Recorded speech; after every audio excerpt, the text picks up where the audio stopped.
The year changes, the numbers switch, and for a brief moment, it feels like something new has begun. Midnight passes. The countdown ends. People celebrate, hug, promise. But time does something very different. Time doesn't celebrate. Time observes. While the world is focused on the calendar, time is focused on you. It asks a quiet question, one that doesn't need words. Did anything really change? Every year this moment returns, not to judge you, but to tell you the truth, because time is honest. It doesn't care about resolutions. It doesn't respond to hope alone. It only responds to direction. Many people believe a new year is a fresh start, but time knows something deeper. A new year does not create change. It only reveals whether change was already happening. This is why the first hours of a new year feel so quiet once the noise fades. The celebration ends, the room becomes still, and the same thoughts return, the same habits, the same distractions, the same delays. Time notices this.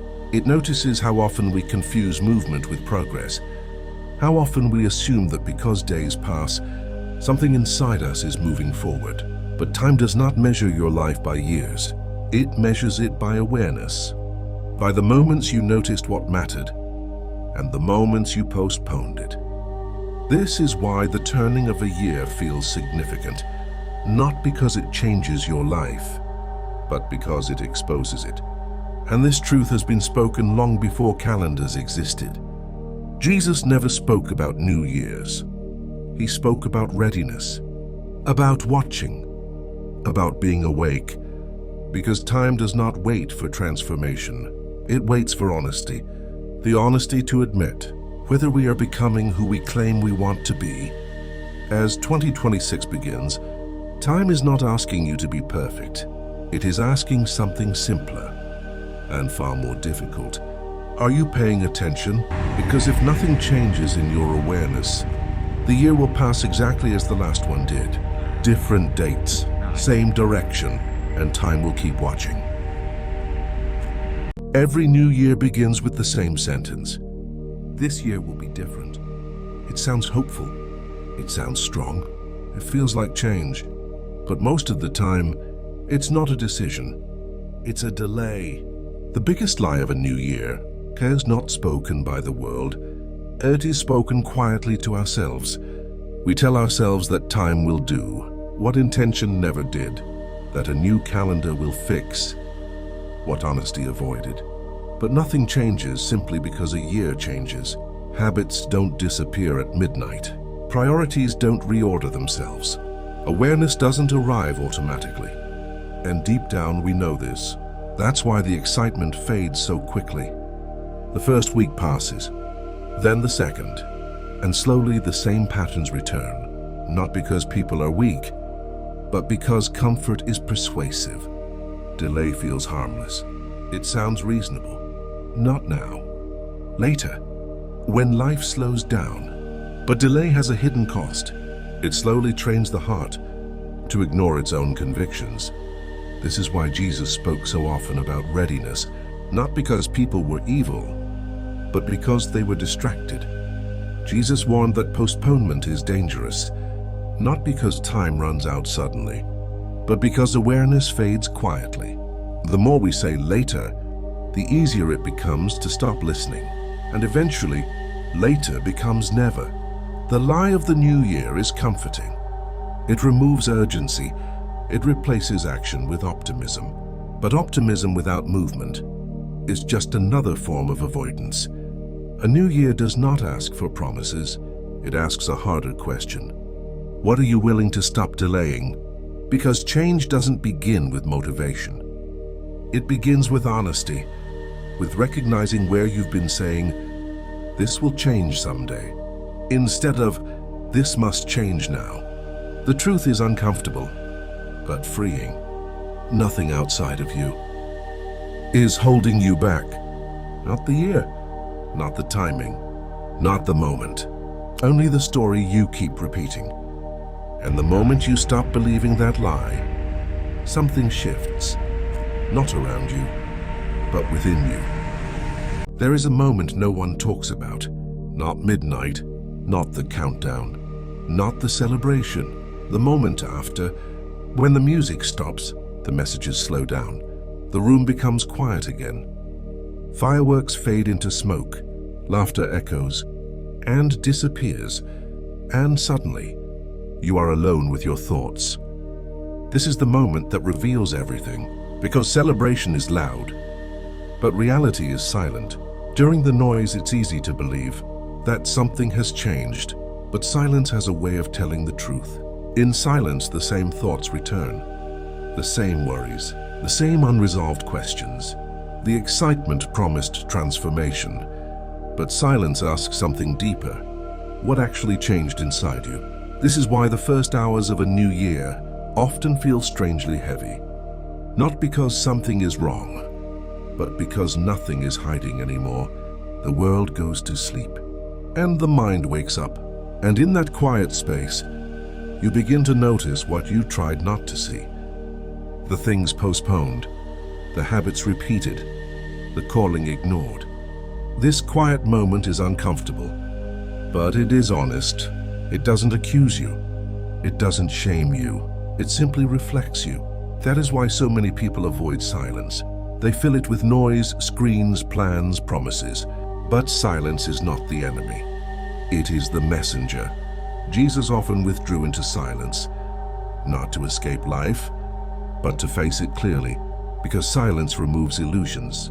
It reveals whether our lives are aligned with what we claim to believe. When the celebration ends, you are left with one undeniable truth.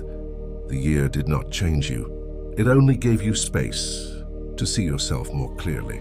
And that clarity is not meant to discourage you. It is meant to invite you to stop running from the quiet, to stop distracting yourself from what matters. Because the silence at the beginning of a year is not empty. It is full of unanswered questions, and those questions are not meant to haunt you. They are meant to guide you, if you are willing to listen. There is something striking when you read the words of Jesus carefully. He never spoke about New Year's. He never spoke about fresh starts tied to calendars. He never said, next year will be different. Instead, he spoke about moments, about watching, about readiness, about awareness right now. Jesus understood something deeply unsettling. Time does not change people, attention does. This is why his warnings were never scheduled. They were always immediate. Be ready. Stay awake. Do not delay. Not tomorrow. Not someday. No. Jesus spoke to people who believed they had time. People who assumed life would slow down later. People who planned to become serious eventually. And he challenged that illusion, because the danger was never time running out suddenly. It was awareness fading slowly. Years pass quietly. Habits settle in. Convictions soften. And one day people wake up far from where they once believed they were heading. This is why Jesus used urgency without panic. He didn't frighten people with dates. He awakened them with truth. He knew that a person can live through many years without truly being present in a single one. That is why he spoke about life as something happening now, not later, not after things improve, not when circumstances change, because waiting for the perfect time is the most effective way to never change at all. The message was never about fear of the future. It was about responsibility in the present, to notice what you are becoming, to recognize what is shaping you, to understand that direction matters more than intention.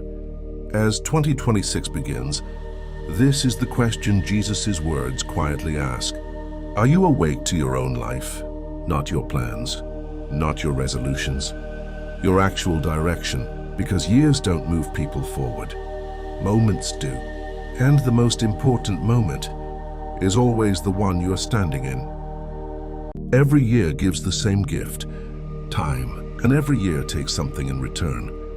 Sometimes it takes energy, sometimes innocence, sometimes people, but always, it takes moments you will never get back. We rarely think about this at the beginning of a year, because beginnings feel generous. They feel full of possibility. But time is not sentimental. It moves forward quietly. Whether you are paying attention or not, 2026 will take something from you. It will take hours you meant to use differently.